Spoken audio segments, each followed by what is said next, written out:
जुगनुओं से उजाला मुक्तक संग्रह से आप सभी काव्य प्रेमियों को धर्मदा काव्य मंच से आपका मित्र गिरी मोहन गुरु आपको हर एक प्रश्न से एक प्रश्न में जितने भी मुक्तक हैं वो प्रतिदिन आपको सुना रहा है। आज 13वां प्रश्न, 13 दिन हो गए सुनाते हुए मुझे। आज 13वां प्रश्न सुनिए। पहला मुक्तक आपको बहुत पसंद आएगा।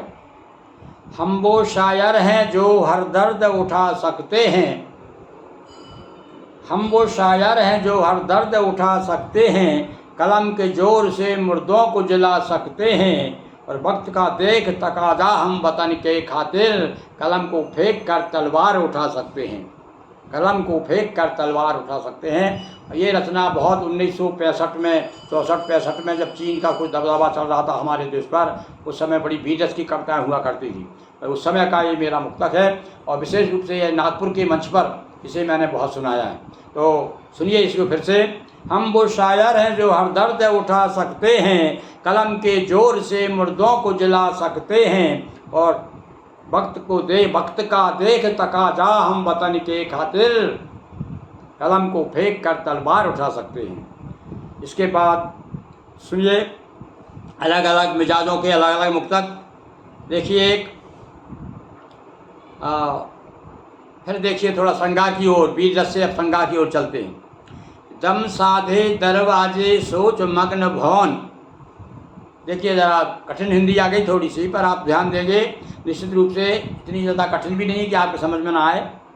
दम साधे दरवाजे सोच मग्न भवन, भवन आने भवन, अपने में खोया हुआ निरानंद मौन, अपने में खोया हुआ निरानंद मौन, आकुलता अंतर की पूछ रही प्रश्न, आकुलता अंतर की पूछ रही प्रश्न, याद के झरोखों से झांक रहा कौन, याद के झरोखों से झांक रहा कौन, आकुलता अंतर की पूछ रही प्रश्न। तो ये मुक्तक दूसरा, आगे सुनिए दूसरा। आप फिर वही बात हो जो अभी मैंने हम वो शायर हैं जो हर दर्द उठा सकते हैं, उसी बात को उसी भावभूमि पर दूसरा मुक्तक सुनिए। राख हैं, सामने वाले हमें राख ही मत समझो।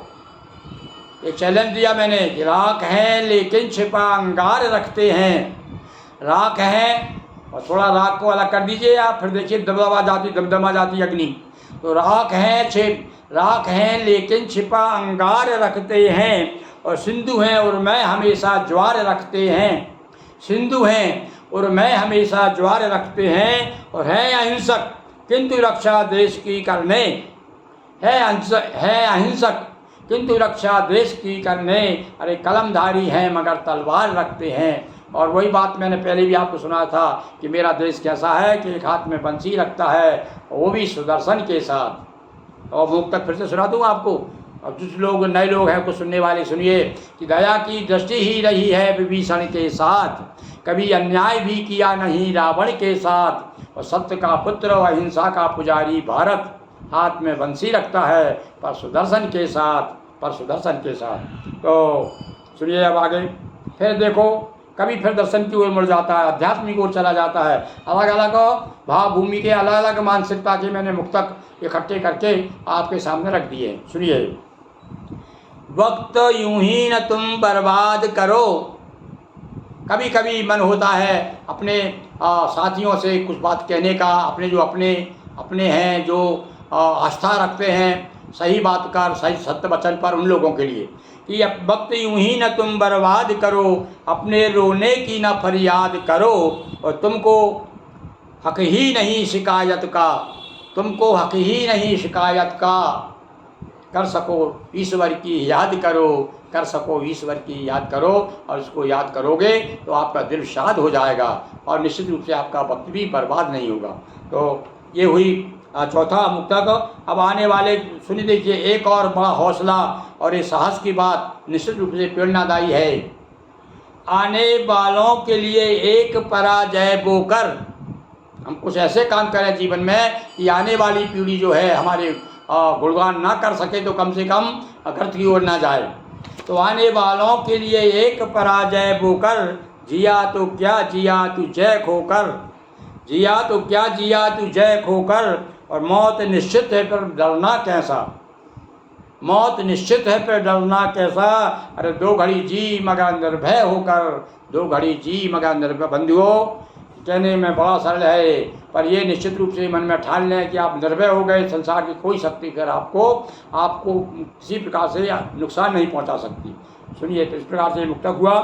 अब और सुनिए, अब आप फिर एक ये अभिलाषाओं की जो चारों तरफ एक धूम मची हुई है, हमारी हवस जो है हमको जीने नहीं देती, बैठने नहीं देती, उस पर 4 पंक्ति।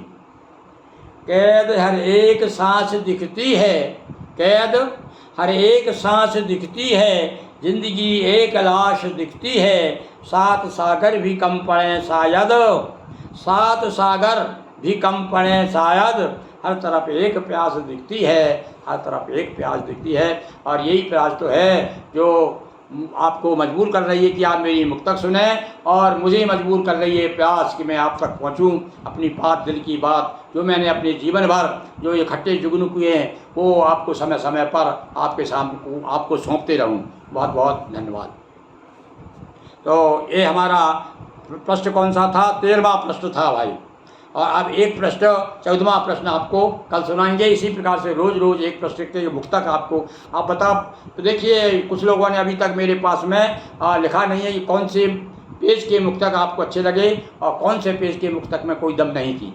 यदि आप बताएं तो निश्चित रूप से आप जानते ही हैं कि कवि क्या चाहता है कि थोड़ा सा वाहवाही मिल जाए, पर वाहवाही भी मैं चाहता हूँ झूठी वाहवाही ना हो भाई। मेरे जीवन भर का ये आप सुनिए, एक लाइन लिखने के लिए कवि को कितना खटना पड़ता है, और वो इस दर्द को समझ सकता है, और जो कि इस विषय का मर्मज्ञ है। तो मैं फिर आपसे कामना करता हूँ कि आप मेरे मुक्तकों को सराहेंगे, सुनेंगे, समझेंगे और मेरा मार्गदर्शन भी करेंगे, क्योंकि मैं कह चुका हूँ कि निश्चित कहीं न कहीं त्रुटि रह ही जाती है, और त्रुटि का ध्यान ना करते हुए आप मेरे आपके प्रति मेरा जो स्नेह है, और भाई कवि के प्रेमी तो उनके श्रोता होते हैं कब सबसे ज़्यादा, तो आप यदि सुनते हैं तो समझ लीजिए आपसे मेरे सबसे बड़े स्नेही हैं मेरे। तो लीजिए, ये आज 13वां प्रश्न समाप्त हुआ, जुगनुओं से उजाला का। सुना दूँ मैं वो 4 मुक्तक पे, वो चार पंक्ति है मुक्तक वाला जो मुख्य प्रश्न पे है, सुनिए वो भी, इसके बाद समाप्त करते हैं अपन।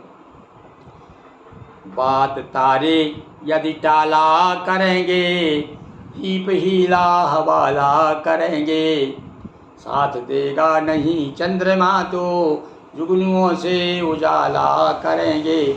आप ऐसा ना समझ लें कि मैं ये याद करा रहा हूँ आपको, यह तो मेरे मन का एक उमंग है, तो आपसे तारतम्य करना चाहती है, जुड़ना चाहती है। बहुत बहुत धन्यवाद।